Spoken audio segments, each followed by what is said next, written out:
Let's talk about the damage that this initiative, this legislative initiative, and not only this one, but several others, parallel initiatives, and not only, but already decisions, for instance, on the offshore zones, the changes in the tax code.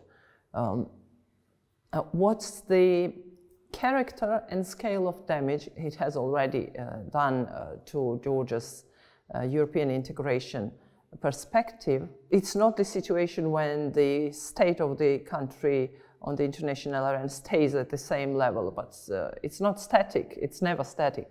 One thing is for sure that this type of processes and this bill on so-called agents law swallowed actually the whole issue on and the whole narrative about the 9 steps that Georgia should fulfill to move forward on the path towards the EU. What else? I think the damage is at least threefold. In the most direct sense of the word, the damage is visible on the faces of some of the opposition leaders who have been beaten up. The damage is appearing in the slow poison which is seeping through parts of society now with the intimidation campaign which is happening through the posters, with the phone calls, etc. Painting cars, beating people. So not only opposition. The damage to society in a way is obvious, and to opposition politics is obvious. The divisions are being widened. This is already the opposite of where, you know, one of the steps claims Georgia should move towards, which is, you know, getting rid of this polarization. We've seen increased polarization.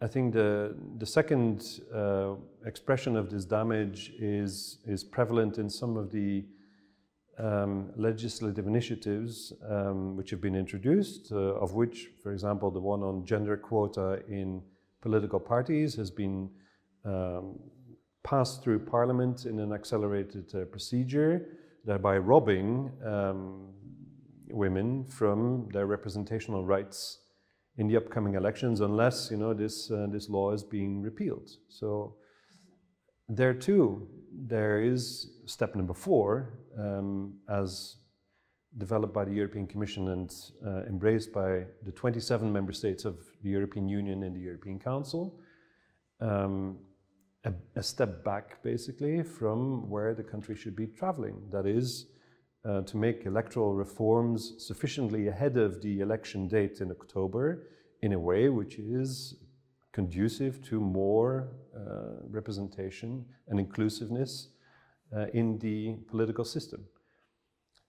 And then thirdly, if you look at some of the other laws which are still pending and heavily contested, the foreign agents law, the amendments to the tax code, the offshore law, it is clear that there too, there are, if they are adopted, they will take Georgia in a way in the opposite path of the direction of travel towards the European Union, which is offshore law that